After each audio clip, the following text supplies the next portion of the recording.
വടാപ്പാവ് ഉണ്ടാക്കിയാലോ? അപ്പൊ നമുക്ക് നോർത്ത് ഇന്ത്യൻ ഡിഷായ വടാപ്പാവ് നമ്മള് ഇടുക്കിയിൽ നിന്ന് ഇൻട്രോ പറഞ്ഞ എങ്ങനെ ഇരിക്കും? അതൊരു ചേഞ്ച് അല്ലേ? എല്ലാ ദിവസവും നമ്മള് റൂമിന്റെ ഉള്ളിൽ ഇരുന്നിട്ടല്ലേ ഇൻട്രോ അറിയാം. അപ്പൊ ഇതൊരു ചേഞ്ച് ആയിട്ട് വടാപ്പാവിന്റെ ഇൻട്രോ ഇന്ന് പുറത്ത് വന്നിട്ടാണ് പറയുന്നത്. വട ഉണ്ടാക്കുന്നതാണ് നമ്മുടെ ഇമ്പോർട്ടന്റ് ആയിട്ടുള്ള കാര്യം. വട ഉണ്ടാക്കുന്നത് വളരെ സിമ്പിളാണ്.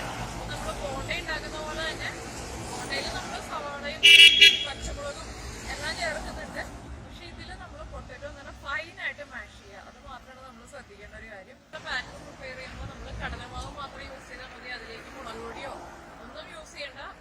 പ്ലെയിനായിട്ട് ബാറ്റർ റെഡിയാക്കി എടുത്തിട്ട് ഡിപ്പ് ചെയ്യുക, ഫ്രൈ ചെയ്യാം. നമ്മുടെ വടാപ്പാവിലെ ഏറ്റവും അട്രാക്റ്റീവ് ആയിട്ടുള്ള ഒരു കാര്യം എന്താണെന്ന് വെച്ചിട്ടുണ്ടെങ്കിൽ നമ്മുടെ റെഡ് ചട്നിയാണ്. അതൊരു എന്താ പറയുക, കാണാൻ നല്ല ഭംഗിയാണ്, കഴിക്കാനും നല്ല ടേസ്റ്റാണ്. റെഡ് ചട്നി എങ്ങനെയാണ് ഉണ്ടാക്കുന്നതെന്ന് ഞാൻ വടാപ്പാവ് ഉണ്ടാക്കിയതിന് ശേഷം കാണിച്ചു തരാം. അപ്പൊ നമുക്ക് എങ്ങനെയാണ് വടാപ്പാവ് ഉണ്ടാക്കുന്നതെന്ന് നോക്കാം. നമുക്ക് വടാപ്പാവ് ഉണ്ടാക്കാൻ ആവശ്യമായിട്ടുള്ള ഇൻഗ്രീഡിയൻസ് നോക്കാം.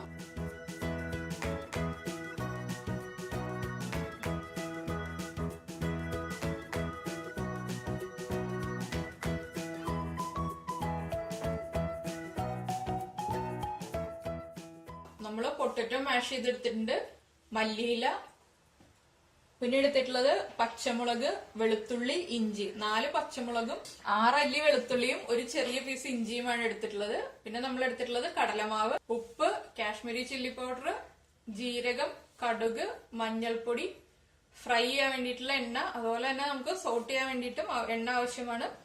പിന്നെ വെള്ളം വേണം, കായം. ഇനി നമുക്ക് ഒരു മിക്സിയുടെ ജാർ എടുത്തിട്ട് ഇഞ്ചിയും പച്ചമുളകും വെളുത്തുള്ളിയും ചേർത്തൊന്ന് ക്രഷ് ചെയ്തിട്ട് എടുക്കാം. അപ്പൊ നമ്മുടെ പാൻ നന്നായിട്ട് ചൂടായിട്ടുണ്ട്. നമുക്ക് ഇതിലേക്ക് കുറച്ച് ഓയിൽ ആഡ് ചെയ്ത് കൊടുക്കാം. ഞാൻ സൺഫ്ലവർ ഓയിലാണ് ചേർക്കുന്നത്. ഓയിൽ ഒന്ന് ചൂടായിട്ട് വരട്ടെ. നമ്മുടെ ഓയിൽ നന്നായിട്ട് ചൂടായിട്ടുണ്ട്. നമുക്ക് ഇതിലേക്ക് കുറച്ച് കടുക് ചേർക്കാം. കടുക് നന്നായിട്ട് പൊട്ടിയിട്ടുണ്ട്. നമുക്ക് ഇതിലേക്ക് ജീരകം ചേർക്കാം. ജീരകം ഒന്ന് പൊട്ടി തുടങ്ങുമ്പോൾ നമുക്ക് നമ്മൾ ക്രഷ് ചെയ്ത് വെച്ചിരിക്കുന്ന ഇഞ്ചിയുടെയും വെളുത്തുള്ളിയുടെയും പച്ചമുളകിന്റെയും മിക്സ് ചേർക്കാം. റോസ് സ്മെല്ല് മാറിയിട്ടുണ്ട്. നമുക്ക് ഇതിലേക്ക് നമ്മൾ മാഷ് ചെയ്ത് വെച്ചിരിക്കുന്ന പൊട്ടറ്റോ ആഡ് ചെയ്യാം. ഇതിലേക്ക് നമുക്ക് കുറച്ച് കായം ചേർക്കാം, ഒരു പിഞ്ച് മതി. കുറച്ച് മഞ്ഞൾപ്പൊടി, പൊട്ടറ്റോയ്ക്ക് ആവശ്യമായിട്ടുള്ള ഉപ്പ് ചേർത്ത് കൊടുക്കുക. കുറച്ച് മല്ലിയിലയും ചേർക്കുക. മല്ലിയിലയും പൊട്ടറ്റോയും മഞ്ഞൾപ്പൊടിയും എല്ലാം ചേർന്നിട്ട് നന്നായിട്ട് മിക്സ് ആയിട്ട് വന്നാൽ മതി. അതിനുശേഷം നമുക്ക് ഫ്ലെയിം ഓഫ് ചെയ്യാം. ഞാൻ എന്താ ലോ ഫ്ലെയിമിൽ വെച്ചിട്ട് നന്നായിട്ട് മിക്സ് ചെയ്തെടുത്തിട്ടുണ്ട്. ഇനി നമുക്ക് ഫ്ലെയിം ഓഫ് ചെയ്യാം. അതിനുശേഷം ഈ മിക്സ് ഒന്ന് തണുത്ത് വരുന്നത് വരെ വെയിറ്റ് ചെയ്യാം. ആ സമയത്ത് മിക്സ് തണുക്കാൻ വെച്ചിട്ട് നമുക്ക് ബാറ്റർ റെഡിയാക്കി എടുക്കാം. അപ്പൊ ഇതാ നമ്മള് ബാറ്റർ റെഡിയാക്കി എടുത്തിട്ടുണ്ട്. ഞാൻ കുറച്ച് കടലമാവിലേക്ക് ഒരു 1/4 ടീസ്പൂൺ മഞ്ഞൾപ്പൊടിയും കുറച്ച് ഉപ്പും ചേർത്തിട്ട് വെള്ളം ഒഴിച്ചിട്ട് നന്നായിട്ട് മിക്സ് ചെയ്തെടുത്തതാണിത്. ഈ ഒരു കൺസിസ്റ്റൻസിയിലാണ് ഞാനിപ്പോ ബാറ്റർ റെഡിയാക്കി എടുത്തിരിക്കുന്നത്. അപ്പൊ നമ്മുടെ മിക്സ് നന്നായിട്ട് ചൂട് കുറഞ്ഞു വന്നിട്ടുണ്ട്. നമുക്ക് ചെറിയ ബോൾസ് ആയിട്ട് ഉരുട്ടിയെടുക്കാം. അല്ലാതെ വലിയ ബോൾസ് ആയിട്ട് ഉരുട്ടിയെടുക്കേണ്ട, ചെറിയ ബോൾസ് ആയിട്ട് ഉരുട്ടിയെടുത്താൽ മതി. ഒരു ചെറിയ ലെമണിന്റെ സൈസിൽ ഉരുട്ടിയെടുക്കുക. വലുതായി പോയിട്ടുണ്ടെങ്കിൽ നമുക്ക് നമ്മുടെ പാവിന്റെ ഉള്ളിലേക്ക് നമുക്ക് ഈ വട സ്റ്റഫ് ചെയ്യാൻ പറ്റില്ല. അതുകൊണ്ടാണ് ചെറിയ ബോൾസ് ആയിട്ട് ഉരുട്ടിയെടുക്കാൻ പറയുന്നത്. ഇതുപോലെ നമുക്ക് ബോൾസ് റെഡിയാക്കി എടുക്കാം. നമുക്കിതാ വട ഫ്രൈ ചെയ്യാൻ വേണ്ടിയിട്ട് എണ്ണ ചൂടായിട്ടുണ്ട്. നമുക്ക് ഇതിലേക്ക് നമ്മള് ലെമൺ സൈസ് ബോൾസ് ഉണ്ടാക്കി വെച്ചിരിക്കുന്ന ഓരോ ബോൾസും ബാറ്ററിൽ ഡിപ്പ് ചെയ്യാം. അതിനുശേഷം എണ്ണയിലേക്ക് ഇട്ട് കൊടുക്കുക. നമ്മളിപ്പോ സാധാരണ ബോണ്ടയും പഴംപൊരിയും ഒക്കെ ചെയ്യുന്ന പോലെ തന്നെ ഫ്രൈ ചെയ്തിട്ട് എടുക്കുക.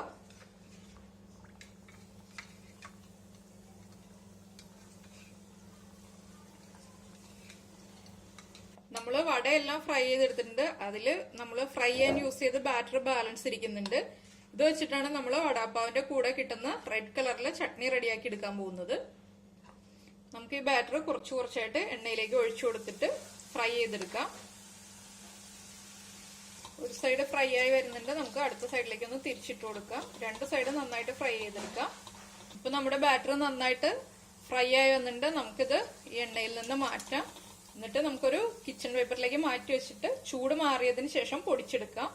നമ്മൾ ഫ്രൈ ചെയ്തെടുത്ത ബാറ്റർ ചൂട് മാറിയതിന് ശേഷം നമ്മൾ മിക്സിയുടെ ജാറിലേക്ക് ഇട്ടിട്ടുണ്ട്. ഇതിലേക്ക് നമുക്ക് കുറച്ച് ഉപ്പ് ചേർക്കാം. അതുപോലെ തന്നെ നമുക്ക് ചട്നിക്ക് ഒരു കളറും അതുപോലെ എരിവും ഉണ്ടാകാൻ വേണ്ടിയിട്ട് മുളക് പൊടി ചേർക്കാം. ഇതിലേക്ക് നമുക്ക് പൊളിച്ചു വെച്ചിരിക്കുന്ന 4 അല്ലി വെളുത്തുള്ളി ചേർത്തിട്ട് നന്നായിട്ട് ക്രഷ് ചെയ്തെടുക്കാം. നമ്മളിതാ ഇപ്പൊ നമ്മുടെ ചട്നി ക്രഷ് ചെയ്തെടുത്തിട്ടുണ്ട്. ഇതിപ്പോ ഞാൻ കാശ്മീരി ചില്ലി പൗഡർ യൂസ് ചെയ്തുകൊണ്ടാണ് ഇതുപോലെ കളർ കിട്ടിയിട്ടുള്ളത്. അപ്പൊ ഈ ചട്നി ഉണ്ടാക്കുമ്പോൾ പരമാവധി നമ്മൾ കാശ്മീരി ചില്ലി പൗഡർ യൂസ് ചെയ്തിട്ട് തന്നെ ചെയ്യുകയാണെങ്കിൽ ഇതുപോലെ നല്ല ഭംഗിയുള്ള കളർ കിട്ടും. പിന്നെ ഞാൻ എടുത്തിട്ടുള്ളത് മിൻചട്നിയാണ്. മിൻചട്നി ഉണ്ടാക്കുന്നത് കാണിക്കാതിരുന്നത് എന്താണെന്ന് വെച്ചിട്ടുണ്ടെങ്കിൽ മിൻചട്നി എങ്ങനെയാണ് ഉണ്ടാക്കുന്നത് എന്നുള്ള വീഡിയോ നമ്മൾ ബ്രെഡ് പക്കോട ഉണ്ടാക്കിയതിന് ശേഷം ഞാൻ അതിൽ മിൻചട്നി ഉണ്ടാക്കുന്നതിനുള്ള വീഡിയോ ഇട്ടിട്ടുണ്ടായിരുന്നു. അപ്പോൾ മിൻചട്നി എങ്ങനെയാണ് ഉണ്ടാക്കുന്നത് എന്നുള്ളത് ഇപ്പൊ ഈ വീഡിയോയുടെ താഴെയും ഡിസ്ക്രിപ്ഷൻ ബോക്സിൽ മിൻചട്നിയുടെ ലിങ്ക് ഇട്ടിട്ടുണ്ട്. അപ്പൊ അത് നോക്കിക്കഴിഞ്ഞിട്ടുണ്ടെങ്കിൽ മിൻചട്നി എങ്ങനെയാണ് ഉണ്ടാക്കുന്നതെന്ന് അറിയാൻ പറ്റും. അപ്പൊ നമുക്ക് വടാപ്പാവ് സെറ്റ് ചെയ്യാം. നമ്മുടെ പാവ് ബൺ കട്ട് ചെയ്തെടുത്തിട്ടുണ്ട്. ഇതുപോലെ കട്ട് ചെയ്തെടുത്തിട്ടുണ്ട്. ഇതിലേക്ക് നമുക്ക് മിൻചട്നി അപ്ലൈ ചെയ്ത് കൊടുക്കാം. ഇതിലിപ്പോ നമ്മൾ ഒരു സൈഡിൽ മിൻചട്നി അപ്ലൈ ചെയ്തിട്ടുണ്ട്. അടുത്ത സൈഡിൽ നമുക്ക് നമ്മൾ റെഡിയാക്കി വെച്ചിരിക്കുന്ന ഈ റെഡ് ചട്നി അപ്ലൈ ചെയ്ത് കൊടുക്കാം. ഇതിലേക്ക് നമ്മൾ റെഡിയാക്കി വെച്ചിരിക്കുന്ന വട വെച്ചിട്ട് പതുക്കെ ഒന്ന് പ്രസ് ചെയ്ത് കൊടുക്കുക. ആദ്യം അത് വെക്കുക. അതിനുശേഷം നമ്മൾ പ്ലേറ്റിൽ വെച്ചതിന് ശേഷം ഒന്ന് പതുക്കെ പ്രസ് ചെയ്ത് കൊടുക്കുക. നമ്മൾ കുറച്ച് സവാള ഇതിന്റെ മേളിൽ ഇട്ടതിന് ശേഷം നമുക്ക് അടച്ചു വെക്കാം. നമ്മുടെ വട ഒന്ന് ചെറുതായിട്ട് ഇതുപോലെ ഒന്ന് പൊട്ടി വരണം. അപ്പോഴാണ് കറക്റ്റായിട്ട് പാവ് ഇങ്ങനെ ഇരിക്കുള്ളൂ. ഇതുപോലെ നമുക്ക് ബാക്കിയുള്ളത് സെറ്റ് ചെയ്തെടുക്കാം. അപ്പൊ ഞാൻ ഇതുപോലെ പാവിലേക്ക് മിൻചട്നിയും നമ്മുടെ റെഡ് ചട്നിയും വെച്ചു കൊടുത്തിട്ടുണ്ട്. ഇതിപ്പോ നല്ല ഭംഗിയുണ്ട് കാണാൻ വേണ്ടിയിട്ട്. നല്ലൊരു ബ്രൈറ്റ് ഓറഞ്ച് കളറാണ്. ഇത് കണ്ടിട്ട് പേടിക്കേണ്ട, അധികം എരിവില്ല. കാശ്മീരി ചില്ലി പൗഡർ ആയതുകൊണ്ട് എരിവില്ല, കളർ മാത്രമേ ഉള്ളൂ.